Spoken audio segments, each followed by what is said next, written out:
Bermula cerita, kan ya makan fi salifis zaman. Dalam liputan sejarah yang lama terpendam di suatu era zaman dahulu yang diselimuti debu dan misteri, terbentanglah sebuah tanah gurun yang luas. Ia menjakau ufuk, seolah-olah hamparan pasirnya bertemu dengan tepian langit. Di atas padang yang tak penghujung itu, matahari pagi bersinar dengan megah, memancar cahaya emas yang terang benderang. Di situ hiduplah seorang budak lelaki kecil, belum pun berusia 10 tahun, sedang mengembala kambingnya dalam tenang sunyi padang pasir. Di sisinya 5 ekor anjing yang setia menjaga dan melindunginya. Dia tidak takut kepada haiwan buas maupun manusia. Hatinya berani, lidahnya petah dan akannya lebih tajam daripada ramai orang dewasa. Pada suatu hari muncul seorang wakil kota sebuah wilayah Arab yang namanya sahaja cukup untuk menggoncangkan hati dan membuat manusia ketakutan. Dia menjadi penguasa besar di wilayah itu dan terkenal dengan kekuasaan, ketegasan dan kezaliman.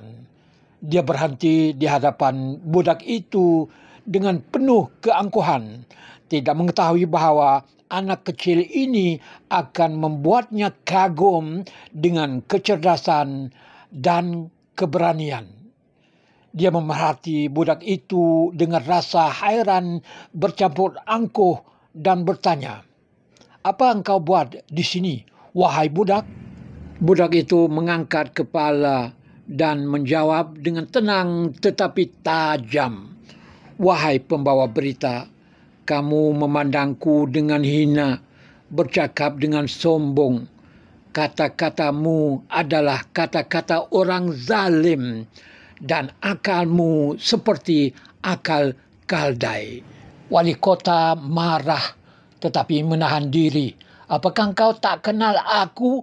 katanya angkat suara. Budak itu menjawab, "Aku kenalmu. Kamu adalah orang yang datang dengan wajah yang bengis.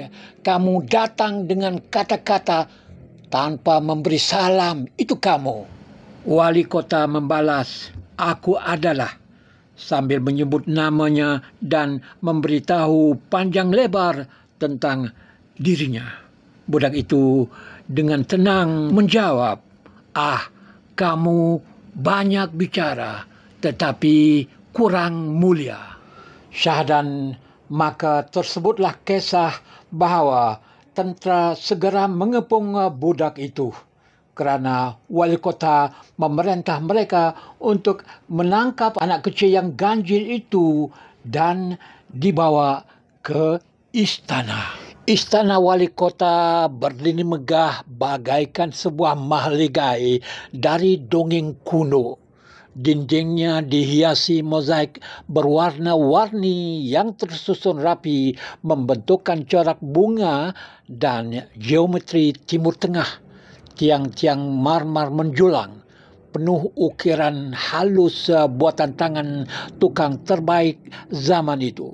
Lampu-lampu emas bergantungan memantulkan cahaya lembut ke seluruh dewan sehingga lantai mozaiknya bersinar bak permata. Permaidani Persia membentang dari pintu hingga ke singgasana, manakala di sisi kiri dan kanan para pegawai berdiri tegak, senjata terhunus, dan para bangsawan duduk tunduk dalam diam, takut kepada kuasa penguasa istana itu. Budak itu melangkah masuk. Tubuhnya kecil tetapi pandangannya berani.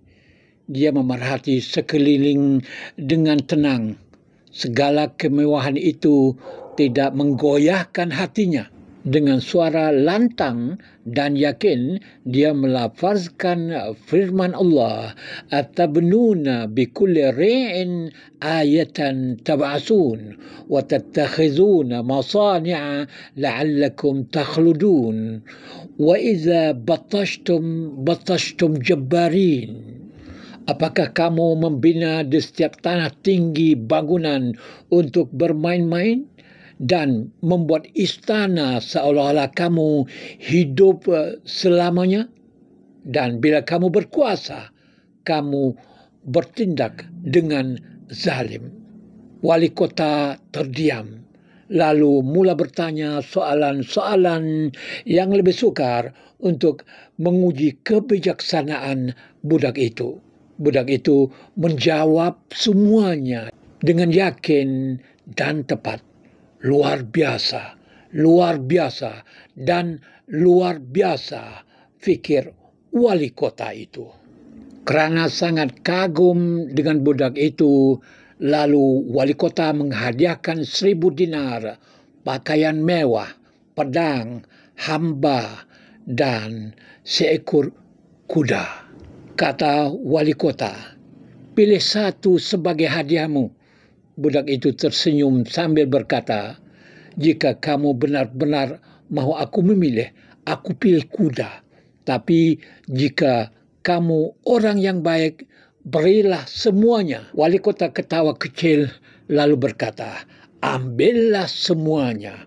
Lalu budak itu keluar dari istana dengan selamat, terhormat dan bijaksana.